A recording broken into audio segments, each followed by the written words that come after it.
Octavo no campeonato do mundo dunha das probas raíñas do atletismo, que é o 1500. Son as 7:15 da mañá en Tokio. Moi bons días, Adrián. Moi boas noites. Non sei se me escoita ben. Como que boas noites? Para vosotros boas noites, para min bons días. Pero aí que hora é? Aquí son as 7:15, creo que son, ahora mismo. E pa onde vas tan cedo? Home, cando me chamas eu sempre acudo.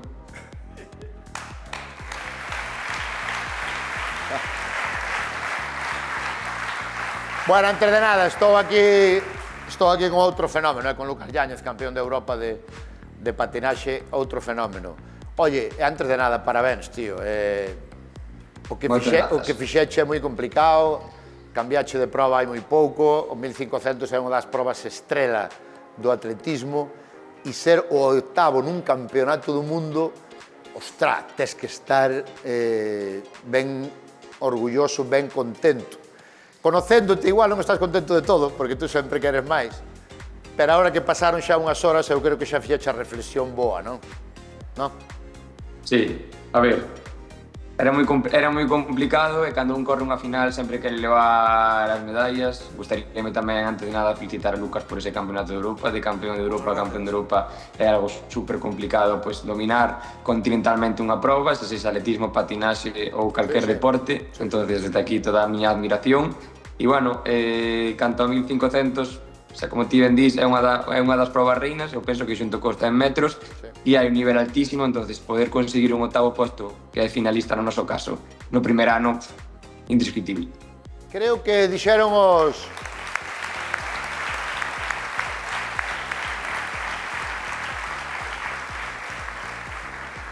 Dixéramos que saben desto que arriscache máis que nunca, como que fixeche unha táctica un pouco máis arriscada do normal. Dixeron a xente que entende, non sei se é verdade ou non.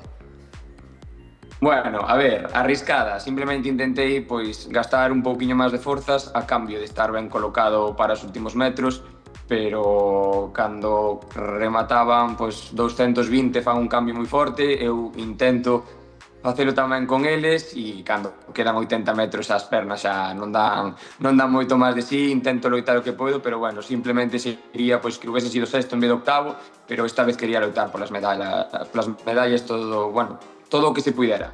Creo que hai unha humidade terrible aí en Tokio, non? O sea, que era unha maneira de sudar como nunca, non? Unha auténtica animalada. E, además, sumado a temperaturas casi de 40 grados, os primeiros días eu pensaba, decía, bueno, espero que non faiga a ciudad de carreiro porque entonces vame sacar 300 metros e vou quedar último. Unhas sensacións horribles, pero bueno, despois no estadio sí que é verdade que nublado, aquí rozase 80% de humedade, con lo cual, bueno, con días de adaptación podes ir facendo. Oye, vou non facer despois tamén agora con Lucas, pero sempre que un atleta, un deportista consigue un hito tan importante e iso fai que sallas na tele, que sallas nos medios, sempre me parece moi interesante que poda ter a oportunidade de dar gracias a quen o merece. E me gusta ese momento de que vos podedes visibilizar todo o que traballastes tantos días, tantas horas, agora, sabes, que consigues o éxito, poder dicir o que queres dicir, as gracias a que enseña e o que che apetece. Me parece moi importante isto e é o teu momento. Bueno, pois a min gustaríame agradecer patrocinadores, porque son principalmente que me permite estar preparándome durante todo o ano. A xente pois, normalmente só ve este campeonato que son 5 días, pero levamos 12 meses traballando detrás, familia, meus pais, miña irmá, miña moza, meu manager que tamén pues, está traballando comigo todos os días, meu adestrador, amigos, penso que, bueno, tes aí a Lucas xa che poderá contar, non solamente un está a aparecer nesta, bueno, no meu caso na liña de salida, Lucas será sobre os patins, e son moitos días, moitos esforzos de moitas persoas que poñen ese granito de area para poder construir un castillo e, bueno, simplemente pues, estar agradecido e feliz de poder ter un equipo tan bon como é o meu. Maravilla. Maravilla, Adrián.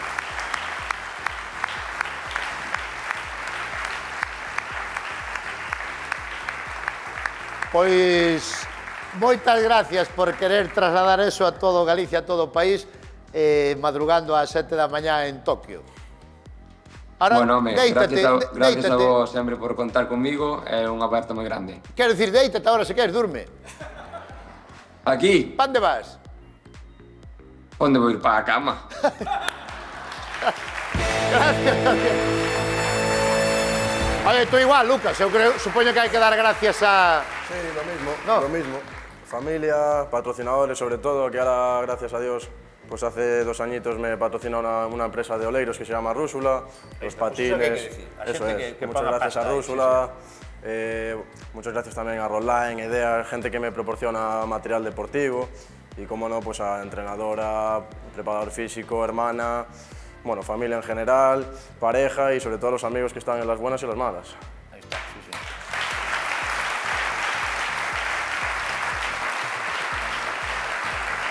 Porque cando ganas o campeonato de Europa non che dan cartos. Poucos. Poucos. Joder, pois é que é espectacular o que facedes. E aí teñen que vender entradas e ver o seu show. É un show espectacular. Eso es. É un show tremendo, non? Sí, pero se lo queda la gente de arriba. Pois non debería ser. No, porque digo, é un gran espectáculo. Sí, No, sí, sí, como sí. ir a un partido de tenis ou ir... Joder, é un espectáculo. Exacto. Tienen que empezar a soltar aí dinerito. A mí me parece espectacular o que facedes. Eu pagaría unha entrada cara por ver un espectáculo tan grande como ese.